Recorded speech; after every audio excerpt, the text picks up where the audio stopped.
Buenas tardes, chiquillos. Bienvenidos a esta segunda semana, en la cual tenemos temas bien interesantes, dos en específico. Uno es la protección a la maternidad, que es lo que vamos a ver hoy día. Y el otro, listo Andrea, no te preocupes. Y el otro es todo el tema, digamos, en profundidad con respecto a la AFC, Administradora de Fondos de Cesantía. Eso lo vamos a ver mañana. Hoy día nos vamos a preocupar de este tema, que es la protección a la maternidad, una ley que hace muy poco tiempo se ha ido modificando, ¿ya?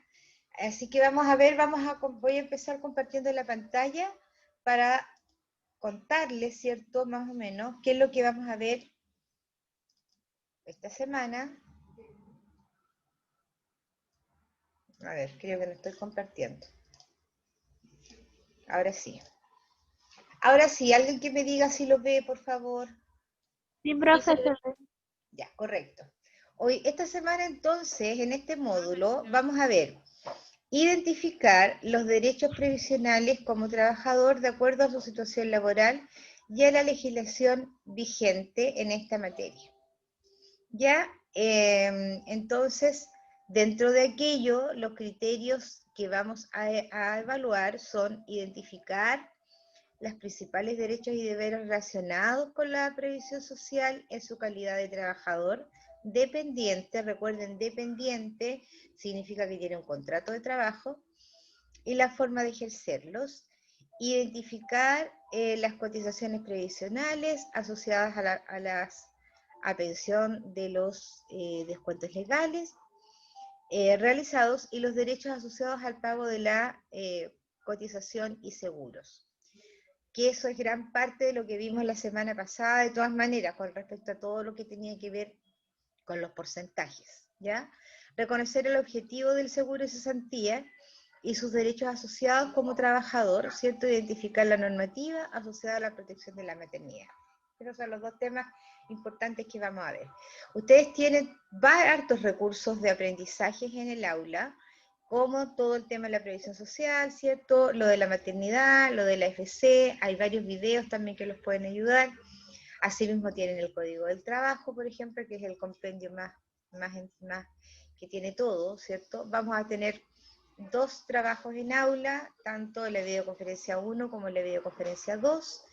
Vamos a ver, hay un cuestionario también, igual como la semana pasada, digamos, un cuestionario que tiene solo 5 preguntas y que va a evaluar, ¿cierto?, los derechos maternales, y eso es una tarea formativa. Y el trabajo sumativo de esta semana es un cuestionario, ¿ya? Y este cuestionario solo se va a referir al tema de la AFC. Es un cuestionario individual, tiene solo 10 preguntas y tiene solo un intento para responder. Por lo tanto, en este caso, ¿cierto?, es distinto al sumativo del módulo anterior, porque era un trabajo grupal y porque cada uno tenía que subir al trabajo, independiente que fuera el mismo. En este caso no. En este caso el trabajo es individual. Les insisto, son 10 preguntas y el tema es solamente de la FC. Bien, vamos a ver entonces el tema de la protección a la maternidad. A ver, déjenme ver este es el... No.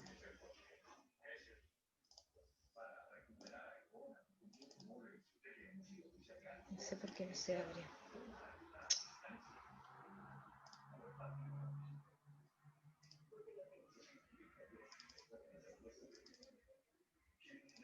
Ay, no lo puedo abrir.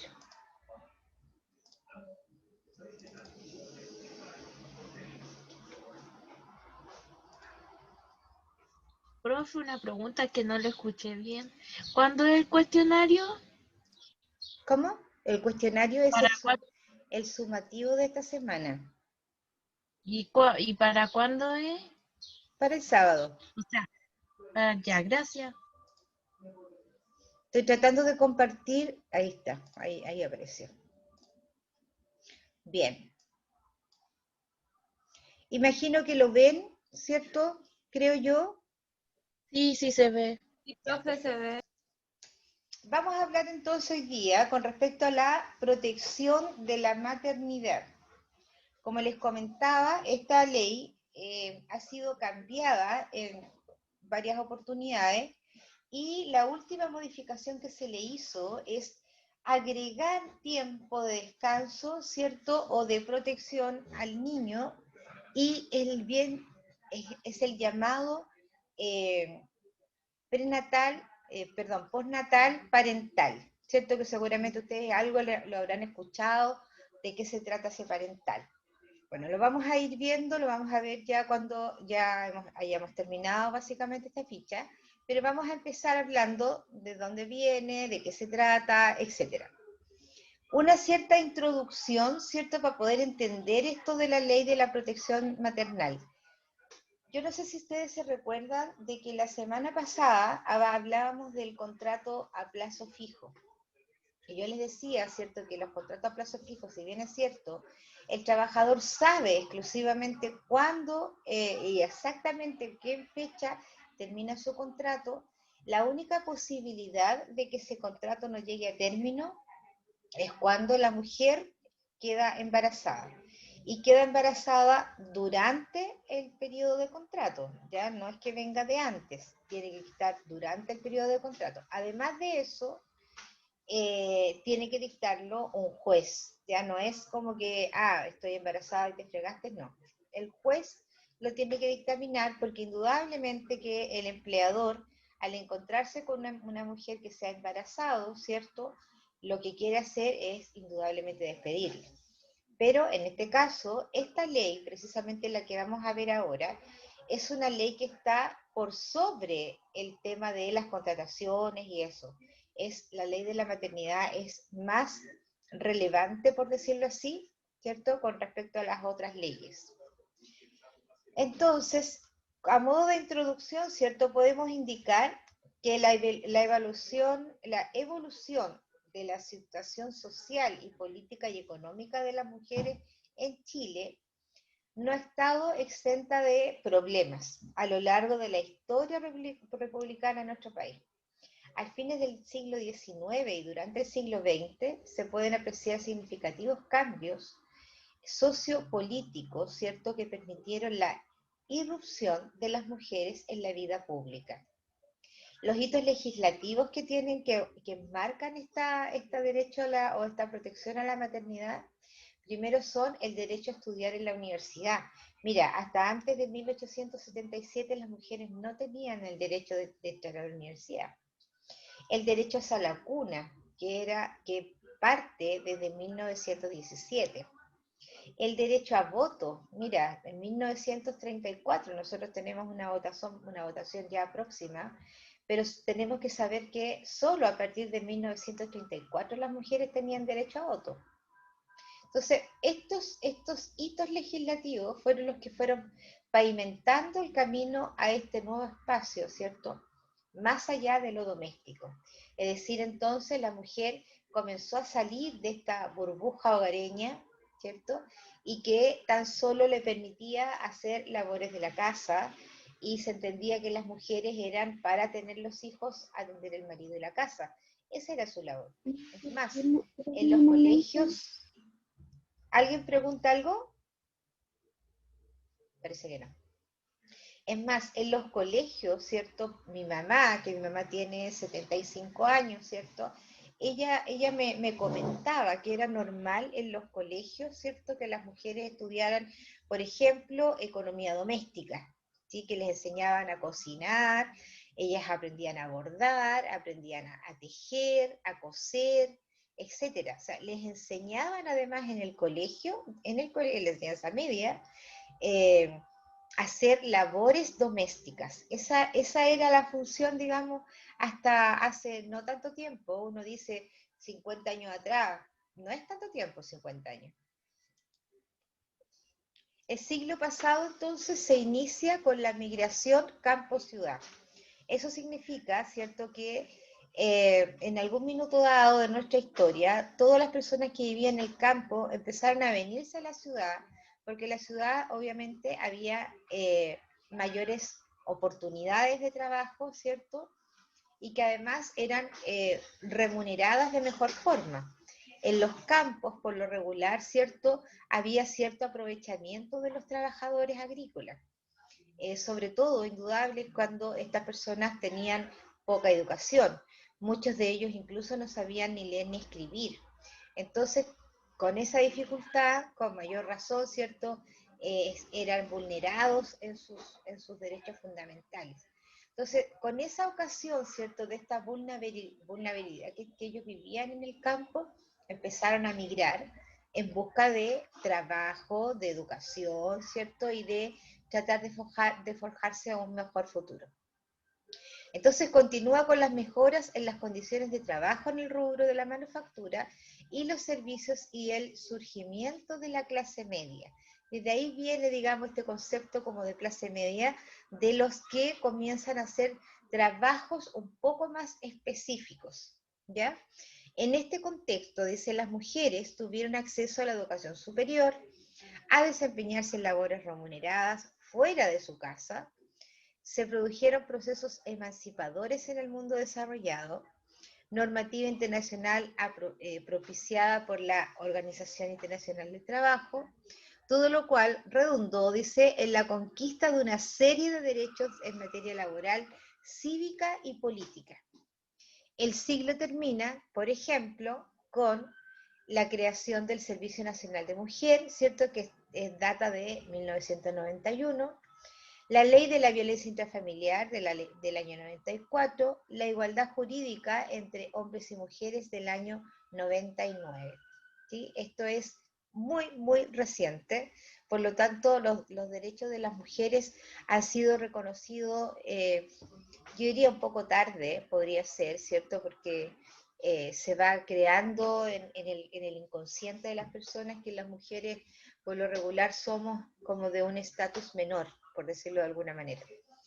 Entonces, esto debió haber sido antes. O sea, de hecho, por ejemplo, la píldora anticonceptiva, ¿cierto? Acá en Chile, recién llegó así como en forma masiva a toda la gente pasado de 1970. O sea, hasta ese año las mujeres no tenían, ¿cierto?, cómo poder controlar la natalidad. Y es por eso que nuestras abuelas, ¿cierto?, de muchos de ustedes seguramente, o sus bisabuelos en el caso de ustedes, tenían muchos hijos. O sea, mi abuela tuvo 16 hijos, por ejemplo. Y todas las mujeres tenían muchísimos hijos porque no había forma de controlarla. Y recién en el año 65, 70, ahí recién se hizo masivo esto de que las mujeres pudieran controlar y decidir, por ejemplo, cuántos hijos querían tener. En el siglo XXI, dice, todavía impone desafíos. La continuidad de las reformas legales tendientes a proteger a los trabajadores, con, por ejemplo, la extensión del fuero maternal, ¿cierto?, del año 2000, que era lo que yo les decía, que se extiende con esto del postnatal parental, ¿cierto?, porque primero viene el prenatal, ¿cierto?, y después viene el postnatal, después del nacimiento. Y se llama postnatal parental, porque además se aumenta y tiene relación con el padre también. La obligatoriedad de instalarse a las cunas en establecimientos industriales y de servicios, y eso parte recién en el año 2002. La tipificación y sanción del acoso sexual, por ejemplo. El postnatal parental que sale o que parte en el año 2011. Ahí recién fue ley de la República y se pudo, digamos, realizar. Entre otras, dice, características de esta primera década, pero aún es necesario hacer reformas que permitan emparejar la cancha, ¿cierto? De manera que hombres y mujeres puedan contar con igualdad en materia de derechos, oportunidades y responsabilidades, ¿cierto? Las mujeres somos tan capaces como los hombres de poder llevar a cabo diferentes labores, nada más que, claro, hay una cuestión cultural en la cual no siempre se nos permite. ¿Cómo surgen los derechos laborales de las mujeres en Chile? Dice, durante la llamada República Parlamentaria, periodo de la Guerra Civil entre el 91 y el 1920, la economía chilena se basaba en el comercio del salitre, ¿cierto? Eso era nuestro boom era como el cobre de la época, por decirlo de alguna manera, y esa era la fuente laboral de todos. De hecho, eso es, entre otras cosas, la base de la guerra, ¿cómo se llama? La guerra de Chile, digamos, la única guerra que hemos tenido. Precisamente fue por el salitre, cuando nos peleamos con Perú, cuando nos peleamos con Bolivia, ¿cierto? Con todos esos países. Luego de la Primera Guerra Mundial, ¿cierto? En el invento del salitre sintético, la población que se encontraba trabajando en las pampas del norte emigra a las ciudades, dice, del Valle Central. Es decir, entonces, las personas que trabajaban en el norte de la salitrera se vienen al Valle Central, es decir, Quinta, Región Metropolitana y Sexta. En 1907, la población total del país eran 3,2 millones de personas, con una esperanza de vida promedio de 32 años, imagínense. O sea, hasta esa edad la gente vivía 32 años. O sea, imagínense los que tienen ahora 25, chuta, me quedan 7 años para vivir. Eso era una promedio de vida muy, muy bajo. La tasa bruta de natalidad, ¿cierto?, era de 39,2 nacidos cada 1000 habitantes. En tanto, el número promedio de hijos por mujer, el promedio de hijos por mujer era 5,12, eso según el INE del año 2010. En este minuto, ese es el promedio. De pronto los promedios son un poco engañosos. ¿Por qué?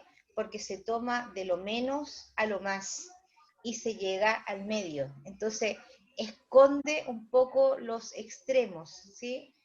Y sin embargo ahora las mujeres tienen un promedio de hijos en este minuto, nosotros tenemos 1,5. O sea, básicamente es como un hijo por mujer. Entonces la tasa de natalidad en Chile ha bajado muchísimo y eso también repercute, ¿cierto?, entre que la sociedad se va envejeciendo y por ende, ¿cierto?, van a haber menos personas que estén trabajando y muchos más en su época de júbilo.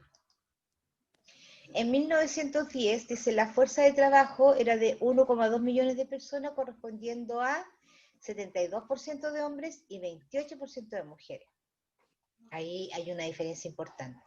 Las tasas de desempleo, ¿cierto?, pasó del 6,5 en 1907 a un 9,9 en 1921, producto del auge del salitre.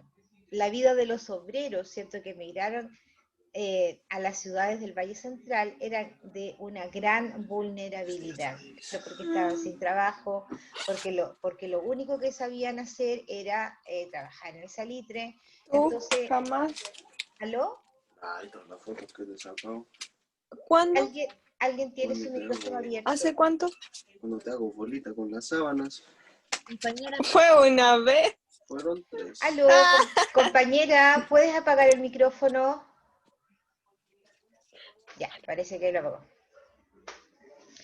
Entonces, las condiciones laborales se caracterizaban por extensas jornadas de trabajo inseguras, faltas de higiene y alta mortalidad producto de los accidentes laborales, que eso es un tema importante que lo vamos a ver en el próximo módulo.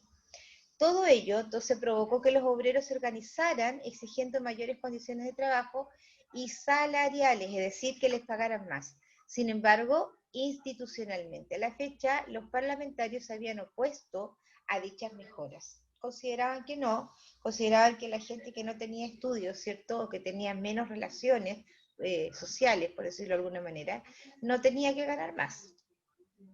A su vez, dice, la vida urbana carecía de servicios mínimos. Por ejemplo, no había agua potable, no había alcantarillado, la gente vivía en conventillos. ¿Qué son los conventillos? Son como pequeños pasajes, ¿cierto?, sin salida, de muchas puertas, en la cual dentro de ellas habían pequeñas habitaciones, ¿sí?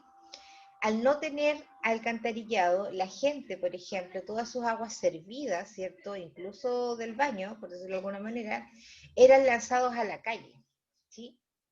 Por eso alguna vez ustedes vieron, quizás en las películas, por ejemplo, El Chavo del Ocho, no sé si alguna vez lo vieron, que tiraban agua hacia afuera y gritaban agua va, ¿cierto? Y eso era muy típico en Santiago.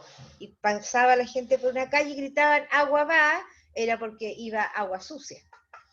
Entonces todas estas faltas de sanidad produjeron obviamente la tuberculosis, una cantidad de peste, enfermedades respiratorias. Mucha gente principalmente murió de tuberculosis, mucha gente. Y como experiencia, sé que, por ejemplo, mi abuela paterna murió de tuberculosis precisamente por esta falta de higiene. Entonces, bajo este sombrío panorama, ¿cierto? Se conceptualiza la llamada cuestión social.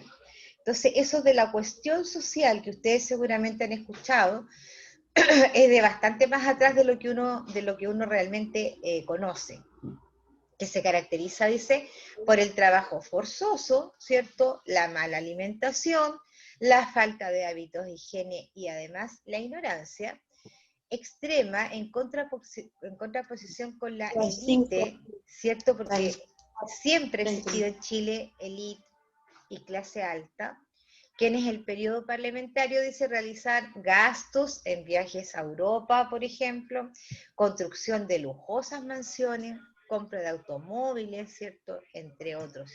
Esas lujosas mansiones ustedes aún lo pueden ver en la Alameda, por ejemplo, hay varios edificios antiguos, ¿cierto?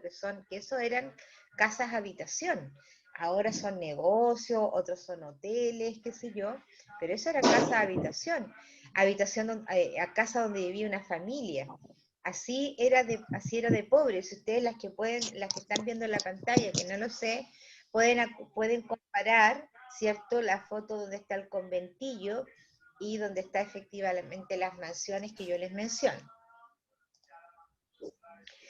Entonces, dado el estado de efervescencia social, ¿cierto? La clase trabajadora urbana comenzó a coordinarse a través de organizaciones mutualistas, es decir, se empezaron a juntar, empezaron a armar, digamos, los sindicatos y principalmente se empezaron a juntar con respecto al tipo de trabajo que hacían. Por ejemplo, las personas que trabajaban en los ferrocarriles, las personas que trabajaban en el servicio público, las personas que trabajaban en Correos de Chile, ¿cierto? Empezaron a agruparse, ¿cierto? Para, de alguna manera, tener un poquito más de fuerza a la hora de poder reclamar sus derechos.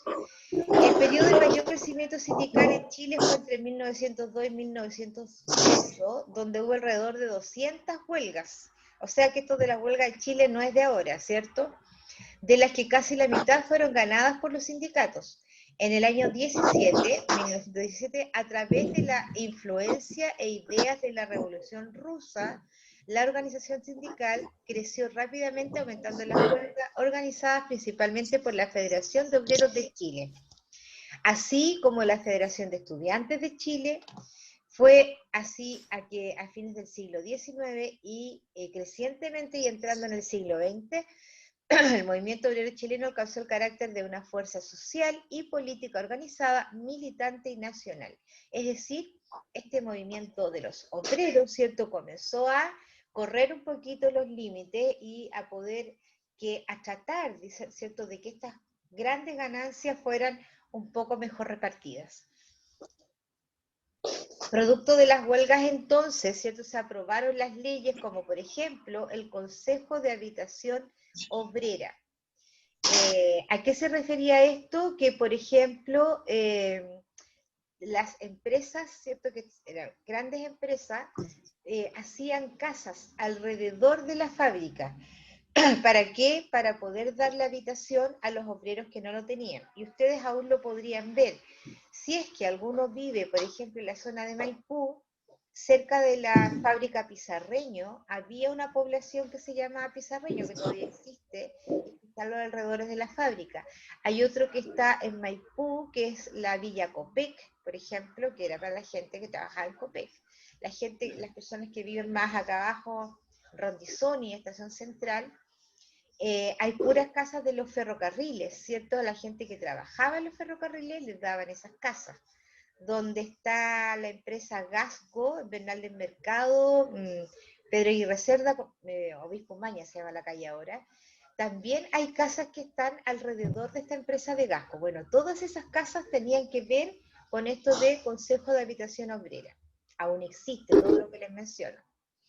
Además tenían y el establecimiento de la semana laboral de 6 días y el descanso dominical. Es decir, entonces, en 1917 recién se instauró el descanso dominical. Hasta esa fecha la gente trabajaba de lunes a lunes.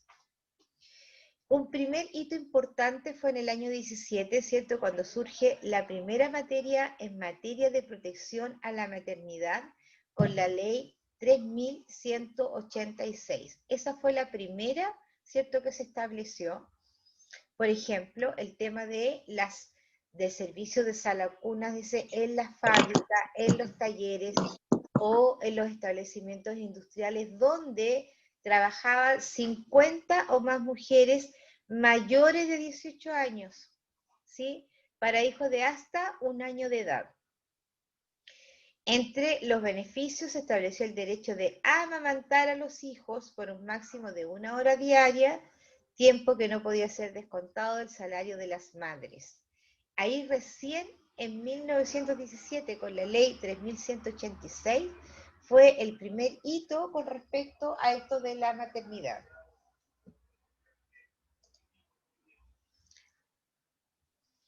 Entonces, ¿a dónde estamos aquí?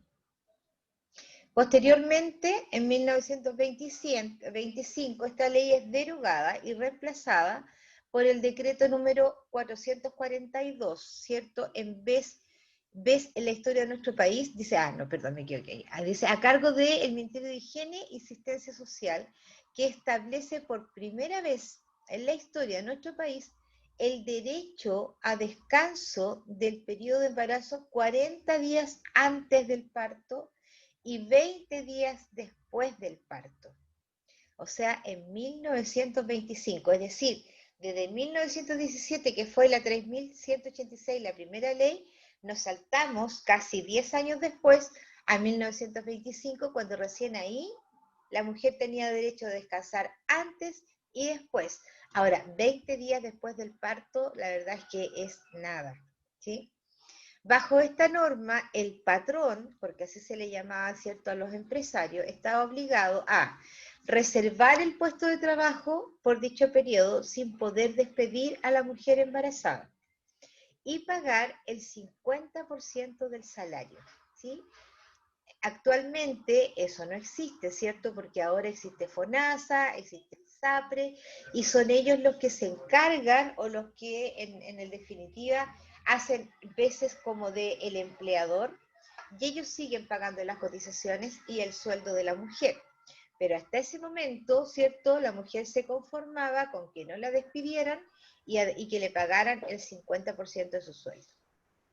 Al igual que en la primera legislación, se dispuso de salas para el cuidado de los hijos durante el primer año de edad, con la posibilidad de montarlo, ¿cierto?, una hora por día. Se amplió dicho beneficio a las fábricas, talleres o establecimientos industriales con más de 20 trabajadores, mujeres, sin importar la edad o estado civil. Mira lo que dice ahí, la edad o estado civil. Es decir, tú tenías que tener una edad fértil y además tenías que estar casada, ¿cierto? Porque si no estabas casada, estabas teniendo un hijo fuera de la ley. O sea, eso también tenía cierta importancia en esos años. En 1931 se promulga el decreto con fuerza ley 178 a cargo del Ministerio de Bienestar Social, que consagró un cuerpo legal relativo a la maternidad y a las salas de las salas cuna. Y esto hablaba sobre la protección de las madres obreras. Este nuevo código que establecía que el empleador no podía despedir a la mujer embarazada, ¿cierto? El pago de licencia con sueldo íntegro, o sea, de 1925 a 1931, recién ahí obligaron al empleador a pagar el sueldo íntegro desde las 6 semanas previas al parto hasta las 6 semanas posteriores, es decir, 84 días de descanso. Eso también se alargó. Y además era un derecho irrenunciable. Mira lo que dice ahí, irrenunciable, es decir, las mujeres no podían trabajar. Hay algo dentro de la ley que habla que la ley, ¿cierto? Dentro de su espíritu, dice que te protege hasta de ti mismo, ¿sí? Y a eso se refiere, por ejemplo, en que las mujeres no pueden trabajar, aunque lo quieran. Por ejemplo, si el trabajador está con vacaciones, no puede trabajar, tiene que descansar, ¿sí? A eso se refiere entonces cuando la ley dice que te protege hasta de ti mismo. El derecho a amamantar al hijo a menor de 1 año en 2 porciones de tiempo, ¿cierto? Que no podían exceder 1 hora al día.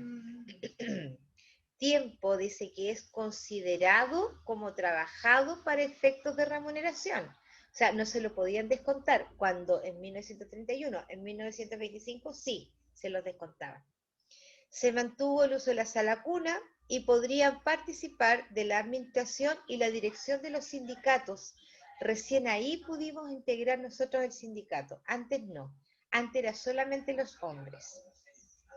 Cabe agregar que este reconocimiento de derecho a las mujeres se enmarca dentro de una serie de avances previos en materia de legislación social, como fueron las leyes sobre, por ejemplo, lo que vimos el módulo anterior, el contrato de trabajo, el seguro obrero, los accidentes de trabajo, los tribunales de conciliación y arbitraje, que eso básicamente lo lleva a la dirección del trabajo, la organización sindical, la sociedad cooperativa, la caja de empleados particulares.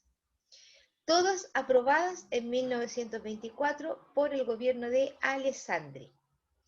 Paralelamente, las organizaciones feministas que ya habían, ¿sí? Se encuentra en crecimiento, destacando el movimiento de emancipación de la mujer chilena, y su sigla era MENCH, que lideró la primera mitad del siglo XX la reivindicación de los derechos de las mujeres como el sufragio femenino universal, ¿sí? Entre los derechos civiles y políticos. ¿Por qué universales? Porque inicialmente las mujeres solo podían votar por alcaldes, cuando recién pudieron votar. No podían votar por todo, solo por alcalde.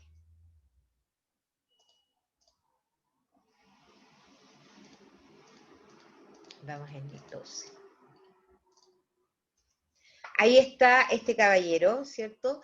El 8 de enero de 1949, el presidente de la República, González Videla, firma la ley 9292, que daba a la mujer chilena la posibilidad universal de hacer uso de su ciudadanía y votar en igualdad de derechos.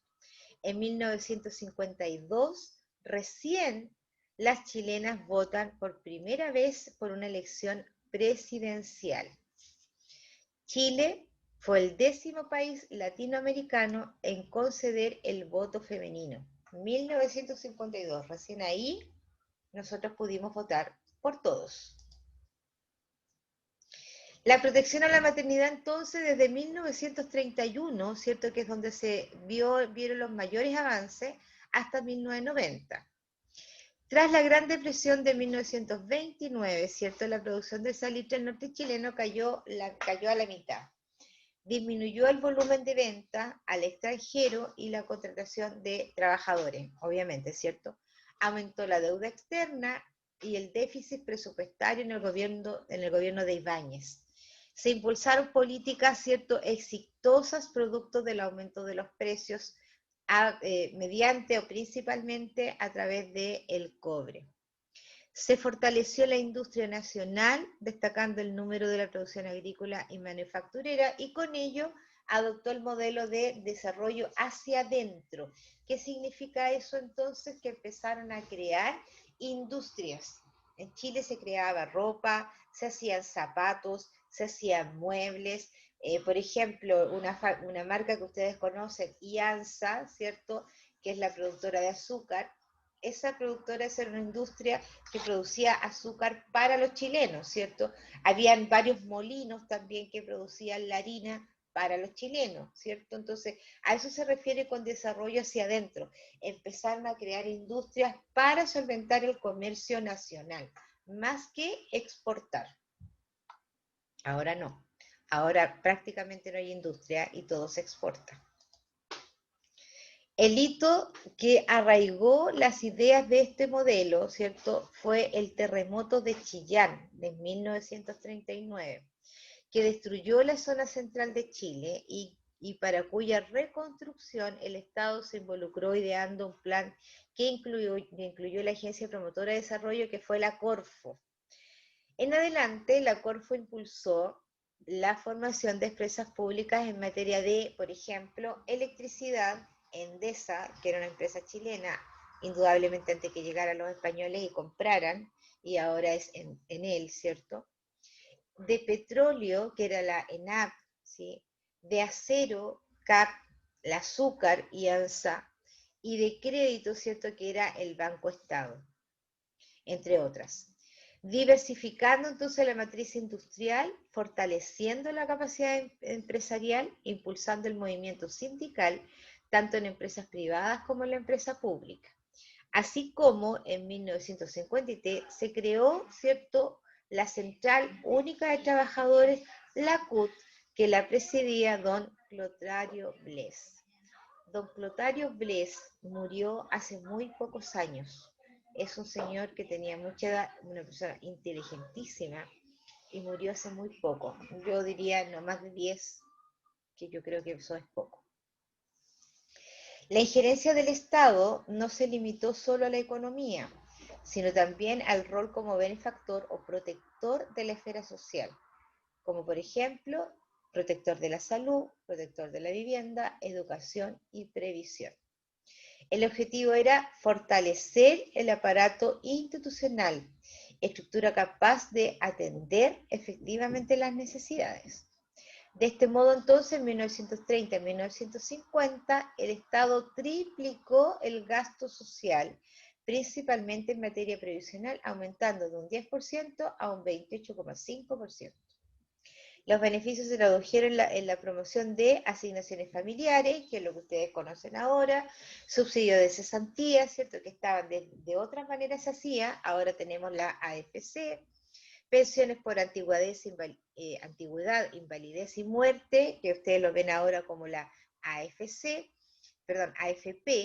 y así también como en subsidios de maternidad otorgados a los hijos legítimos y eventualmente a los naturales reconocidos. O sea, todavía en 1955 existía, y hasta no mucho, ¿cierto?, más o menos como 30 años atrás, los hijos que no nacían dentro de un matrimonio eran llamados naturales, hijos naturales reconocidos por los padres, ¿cierto? O hijos naturales no reconocidos por su padre, por la madre no, pero regularmente la madre lo tiene que reconocer, pero por el padre, ¿cierto? Ahí había una diferencia, y no hace más de 30 años eso se cambió. Ahora todos son hijos, independiente de la naturaleza, digamos, social que tengan los papás. La población urbana de Chile incrementó entonces de 2,1 millones a 5 millones en 1960, en la década donde yo nací. Las ciudades con mayor concentración fueron Santiago, Valparaíso, Concepción, Iquique y Antofagasta, debido al auge industrializador y a los beneficios del sistema de seguridad social, que mejoraron los niveles de salud en el país, ¿cierto?, reduciendo la tasa de mortalidad. Por lo tanto, ya la gente no moría a los 32 años, sino que moría, ¿cierto?, entre 1930 y 1952, las mujeres aumentaron de 37 años a 53 años, y los hombres de 35 a 49 años. Todavía las expectativas de vida de las mujeres siguen siendo mayores a las de los hombres. Por lo regular, los hombres mueren antes. El número promedio de hijos subió, ¿cierto?, de entre 5,06 a 5,39. No fue una alza representativa, pero lo fue, ¿cierto? Las ciudades no contaban con la estructura necesaria producto de la masiva inmigración, campo-ciudad. Persistían entonces problemas como el limitado acceso al agua potable, la desnutrición, pobreza, entre otros. Con respecto a la desnutrición, ¿cierto?, las mujeres, por lo regular, a los hijos y más o menos a partir del año 80 en adelante, empezaron a darle una serie de cosas en los consultorios.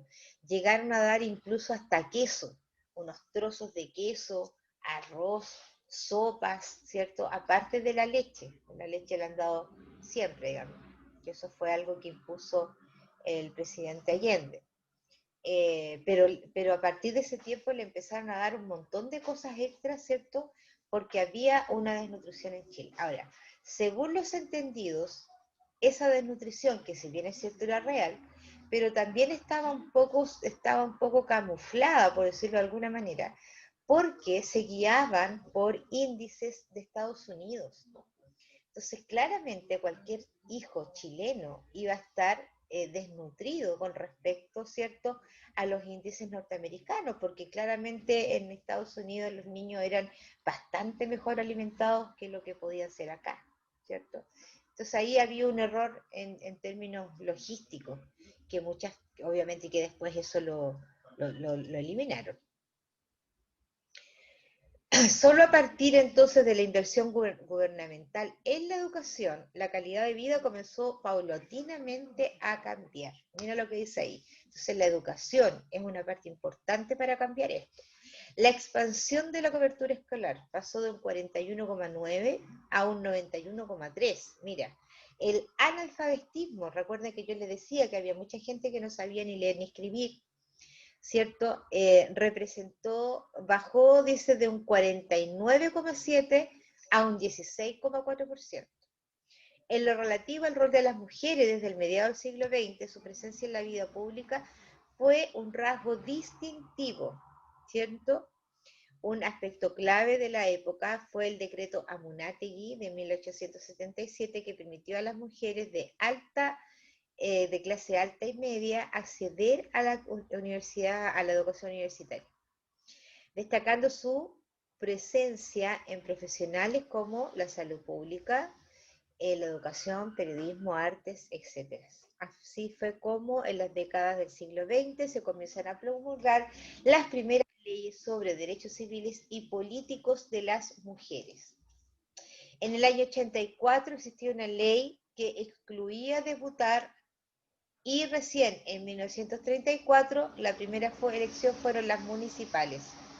En 1946, ¿cierto?, la organización, la Mench y la Fenchis, presionaron para que en el 49 hubieran elecciones presidenciales. Y en materia social hubo una expansión de derechos relacionados con la protección de la maternidad. Ahí empezaron también en 1952 en adelante los subsidios maternales, es decir, todo lo que tenía que ver, ¿cierto?, con esto de la maternidad, principalmente fue a partir del 52, porque se establecen modificaciones importantes respecto de la forma, por ejemplo, de cómo calcular el monto del subsidio. Subsidio se refiere al pago de la licencia maternal, igualándola a los subsidios por enfermedad, de accidente o de trabajo, es decir, a pagarlos en forma completa.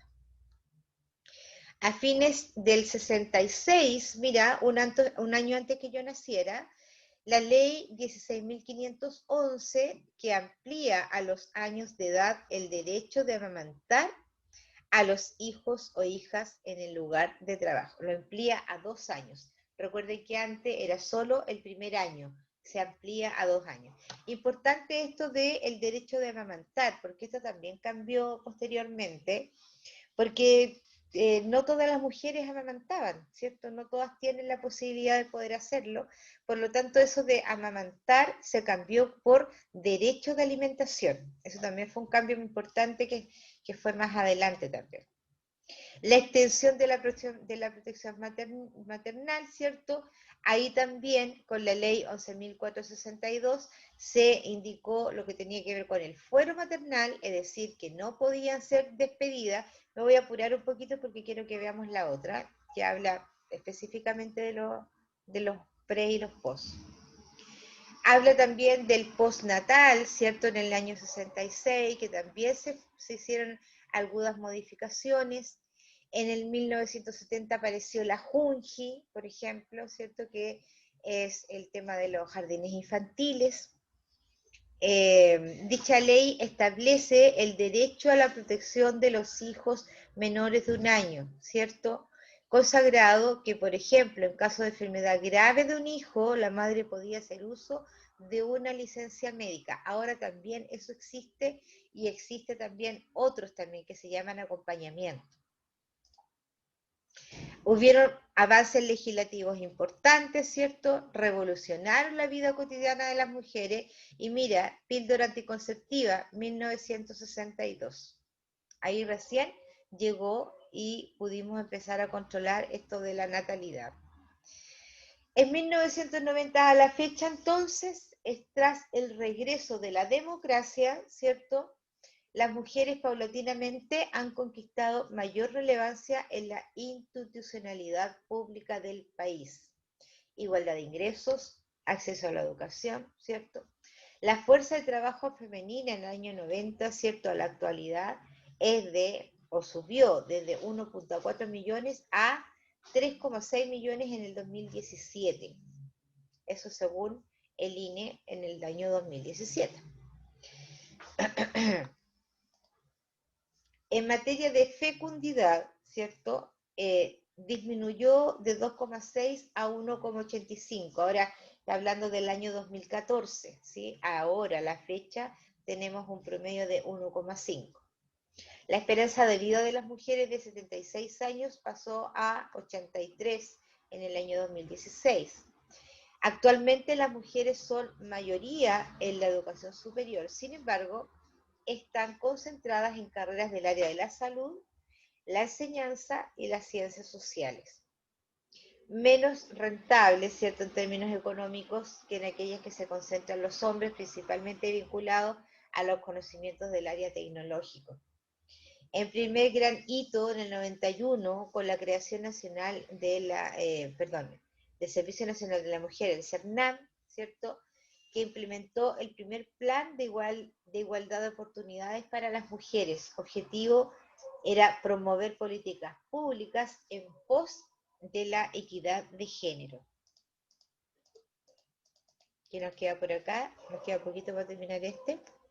Y en materia de protección de la maternidad, ¿cierto?, se destaca la ley 19.250, promulgada en el año 93, que por primera vez establece beneficios parentales en caso de enfermedad grave del hijo menor de 1 año.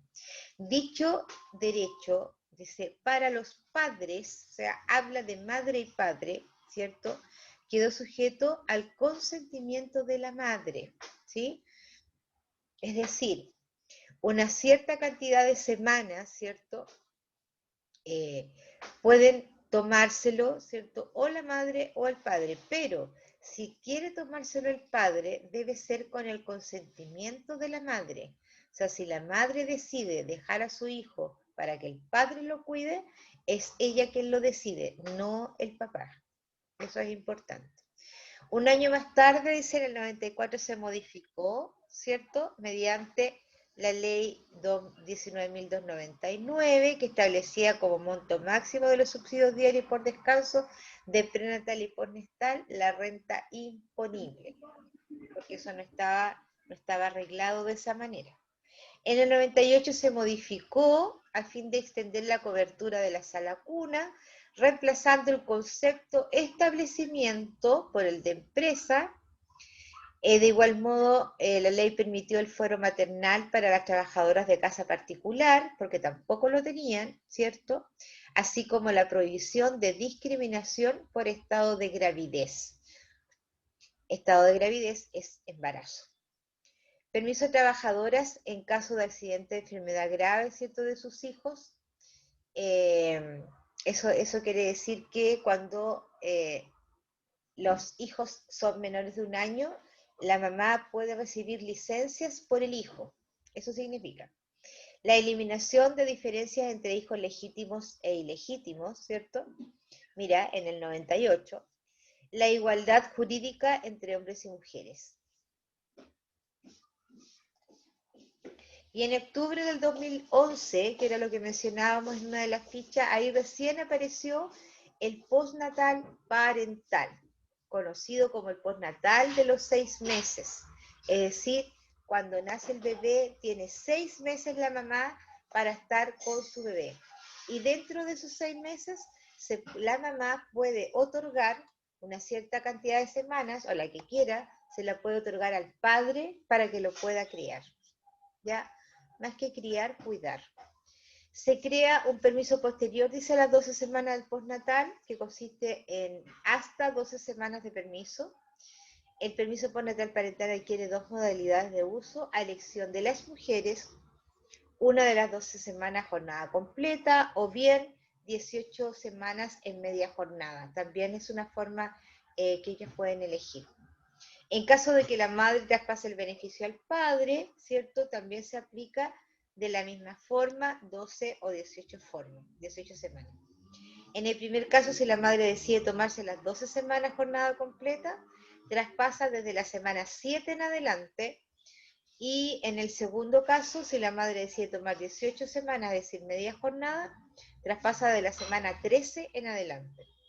Para el padre, el beneficio es calculado en base a su propio sueldo, donde también opera como tope máximo el imponible. Ahora, ¿cómo se hace esto? La madre, ¿cierto?, hace una declaración jurada en la cual indica la cantidad de semanas que le va a traspasar al padre, y ese documento lo entrega al empleador. Entonces el empleador tiene que darle el permiso que requiere a este padre para el cuidado de su hijo. El nuevo postnatal parental beneficia a todas las mujeres trabajadoras dependientes, independientes, cuenta propia, honorarias, temporeras, etc. Se benefician, ¿cierto?, del postnatal parental los padres y madres o hijos adoptados, ¿cierto?, menores de 6 meses. El año 2014 ocurre un hecho que pareciera menor, pero que reviste una tremenda importancia en nivel simbólico. El capítulo que protegía a la maternidad pasa a llamarse de la protección a la maternidad, la paternidad y la vida familiar. Así se empieza a llamar entonces esta nueva ley 20.764. Ahí tenemos entonces en la línea de tiempo, ¿cierto? Más o menos cómo se va sucediendo todas estas cosas, ¿cierto? Hasta llegar a la fecha que es lo más nuevo, en el año 2016, que es la ley 20.891.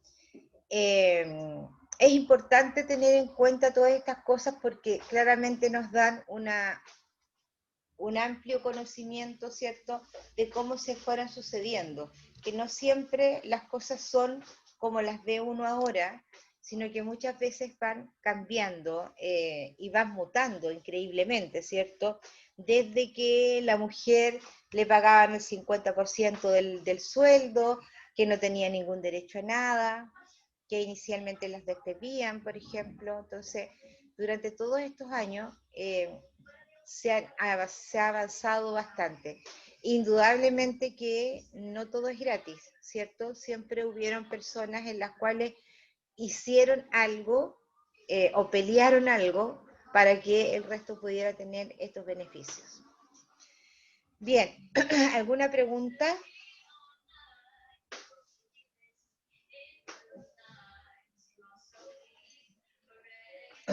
¿No hay preguntas, chiquillas? ¿Todo bien? ¿Aló? ¿Hay alguien por ahí? Sí, profe, todo bien. ¿No tiene ninguna pregunta? Bien, los demás por lo menos pongan un dedito para arriba, hagan un monito o algo para poder yo saber si están todos ahí y si están escuchando y si les quedó claro o gracias o si tienen alguna pregunta. La verdad es que todo lo que vimos ahora básicamente tenía que ver con una línea de tiempo, ¿cierto? Y cómo fueron sucediendo todos estos avances con respecto a estas materias. ¿Todo bien, profe? Ok, Nicolás, súper. Vamos a ver otra ahora que tiene que ver un poquito con, a ver si lo puedo abrir, que, Hoy no me deja abrirlo. ¿Por qué no me deja abrirlo?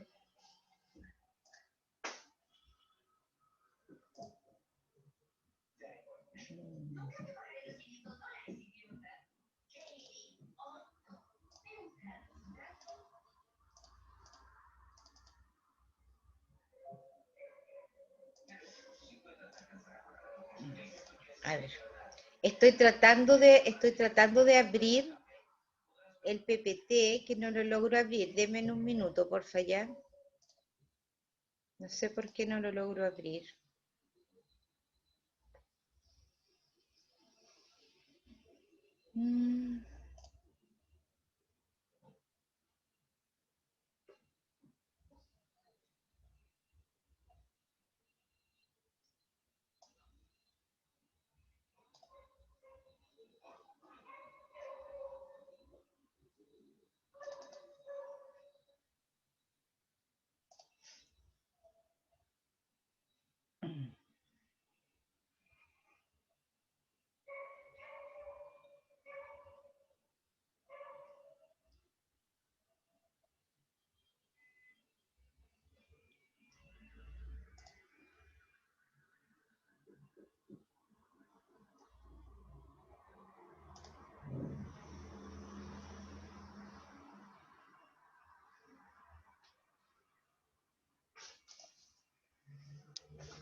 No sé por qué no me permite abrirlo.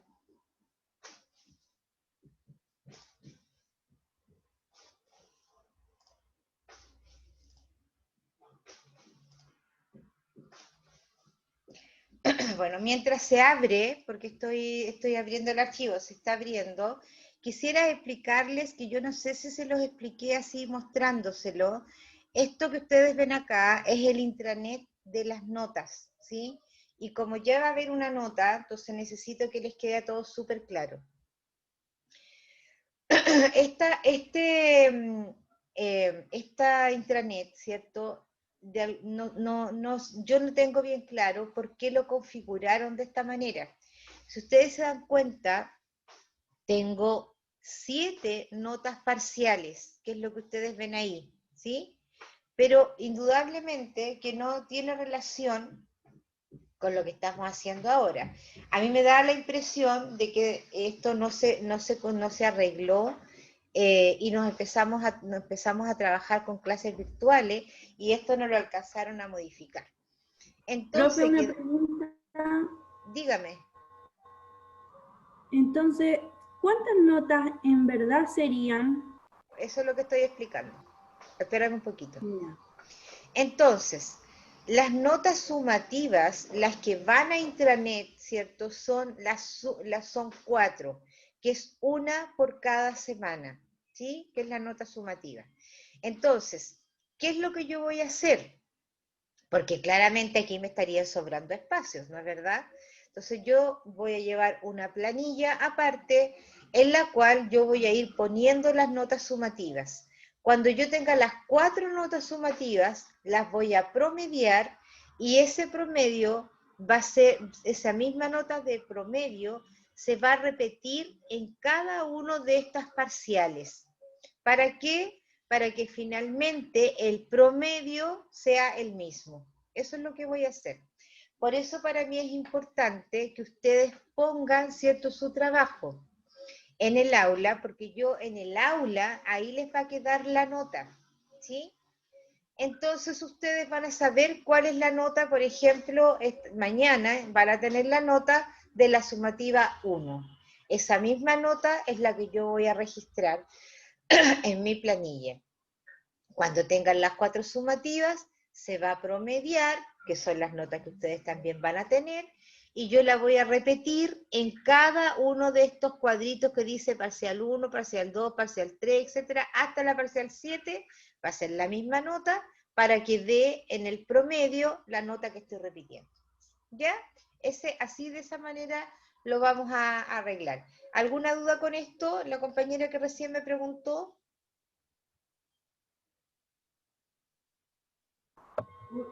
No, profe, me quedó claro. Ah, ya, perfecto. Yo tengo una duda con las formativas. Las formativas las va, pues, no sé, nos da décimas por alguna o algo así. No. O solo aprendizaje. Eso es aprendizaje. Claramente es aprendizaje. Ahora, también tiene que ver con la asistencia. Tiene que ver con que efectivamente están preocupados de hacer sus trabajos, ¿sí?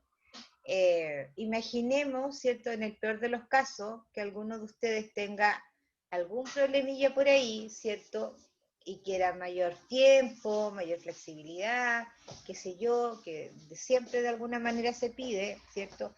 Entonces, yo eso no lo decido, lo decide la jefe de carrera. Pero lo que la jefa de carrera va a hacer en primera instancia, obviamente va a revisar si efectivamente ese alumno, cuál fue su participación, si efectivamente hizo sus trabajos, etcétera. ¿Ya? Entonces, aunque no tenga nota, eso representa una importancia, primero, formativa para ustedes, y segundo, porque en caso de cualquier cosa van a estar respaldados. No sé si se quedó claro. Sí, profe, súper claro. Ya, ok. Vamos a ver entonces, a ver si esta cosa se me abrió. Espérenme un poquito. Parece, no estoy segura. Capaz que abrí el mismo. Pucha, claro, abrí el mismo. Ay, que soy pajarito.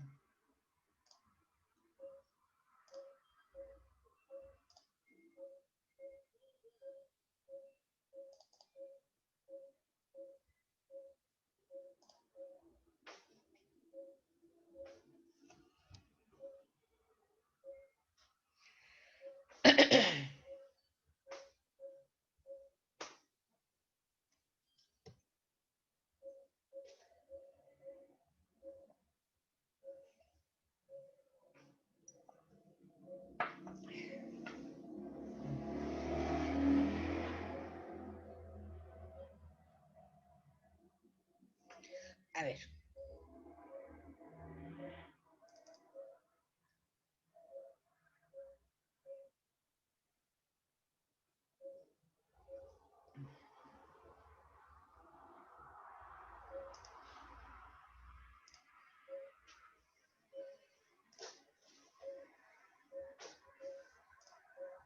Ya, chiquilla.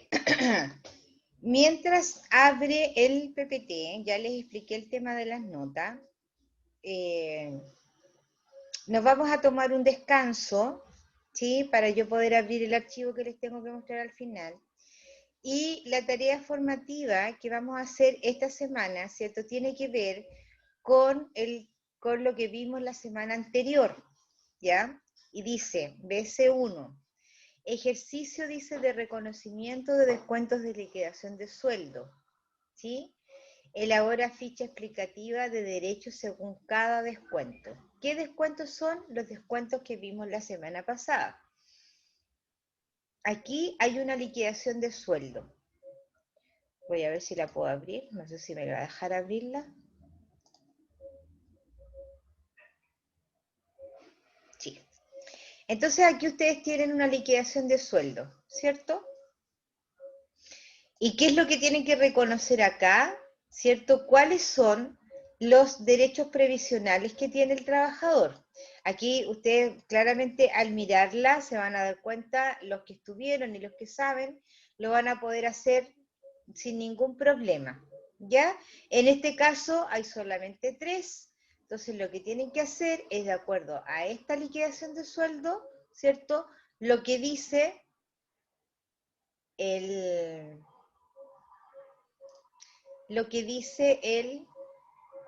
la tarea, y es reconocer los descuentos de la liquidación, ¿cierto? Y van a tener que elaborar una ficha explicativa, ¿cierto?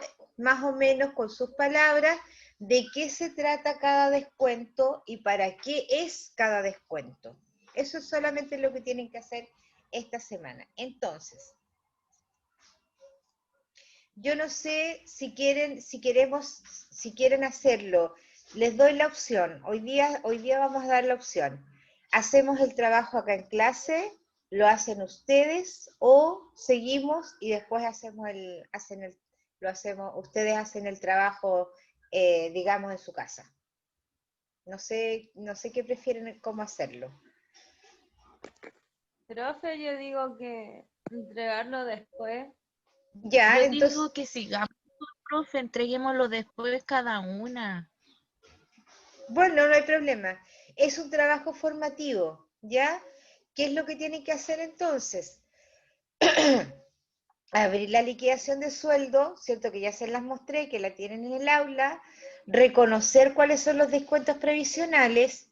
Esos descuentos previsionales ustedes van a decir, ¿cierto? ¿Para qué lo que son con sus palabras? Eso es solamente lo que tienen que hacer. ¿Por qué se descuenta tal cosa? ¿Para dónde va? Etcétera. ¿Ya? Por cada uno de los descuentos. Déjenme ver si ya se abrió esta cuestión. Profe, No yo sé. tengo una pregunta. Dígame. Que es de la clase pasada, de la segunda retroalimentación. Que yo ¿Ya? le dejé un mensaje en el aula porque yo tuve que ir a trabajar ¿Ya? y no sabía cuál era el trabajo formativo. Me explicaron, pero la verdad no lo entendí. Y al apretarlo tampoco sabía qué había que hacer. Pero estaba escrito en el mismo aula, no estaba dentro de Por los eso, archivos, profe, igual yo como vi ahora. y no me salió. Mira, lo voy a abrir para que veas que, mira, no sé, espérate, O quizás puede ser problema de internet, no yo sé, creo. pero Mira, no ¿estás mirando la pude. pantalla? Sí, profe. Ya, mira, si te fijas, yo al abrir la tarea formativa, inmediatamente me sale la instrucción. Si yo abro el número 1, vamos a abrir el número 1, y la tarea formativa,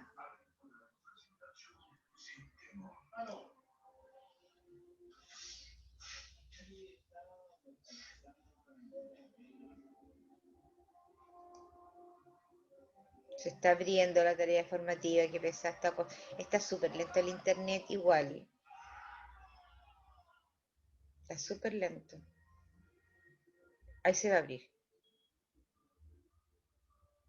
Ahí está. Me salió cualquier otra cosa.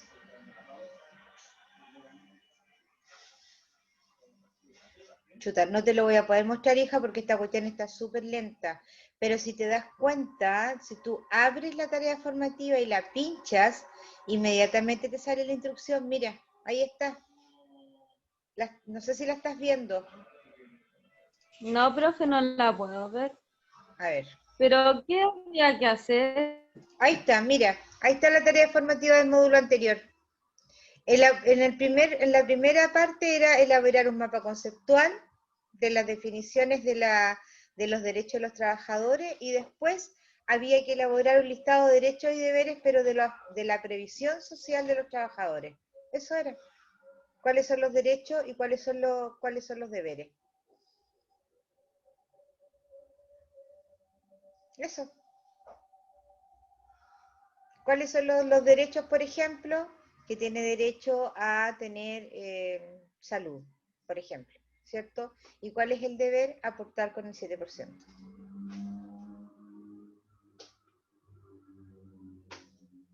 Eso era la pega de la semana pasada. ¿Entendió? Ya, profe, gracias. Ya, Sí, profe, sí lo ya, entendí, que igual tengo el internet súper lento. ya, ok. Bien. Profe, una En- consulta. dígame. La evaluación de esta semana es un trabajo No, o es un un cuestionario. cuestionario. Es un cuestionario. Ah, ya. Y es Esa es la sumativa de individual. esta semana. Y es un cuestionario individual. ¿Ya? Ok. Ya, entonces voy a tratar nuevamente de abrir el PPT que no puedo abrir. Si lo puedo abrir, seguimos con el PPT y el trabajo lo hacen solito ustedes en la casa. Pero si no lo puedo abrir, lo hacemos ahora, ¿ya? Así que denme un momento para ver si logro abrir esta cuestión, que no sé por qué no me está abriendo.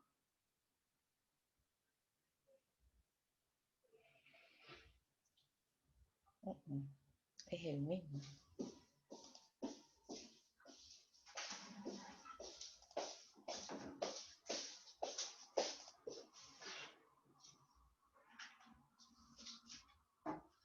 Esperen un momento, si no me abre, vamos a trabajar en la tarea, ¿ya?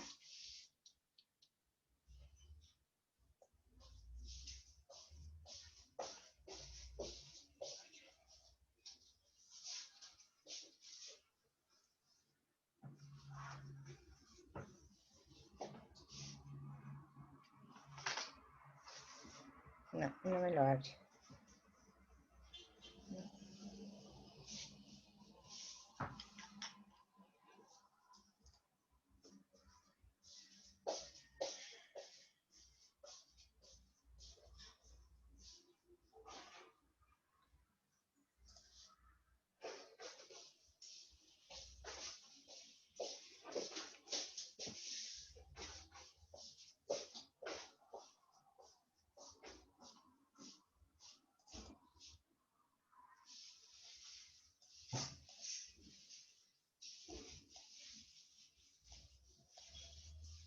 No, no, definitivamente no me abre el mismo. No sé cuál es la razón. Ya, chiquillos, no sé cuál es la razón, así que vamos a hacer el trabajo ahora. Lo vamos a hacer. No, esta cuestión se volvió loca, pero loca, no me abre lo que quiere.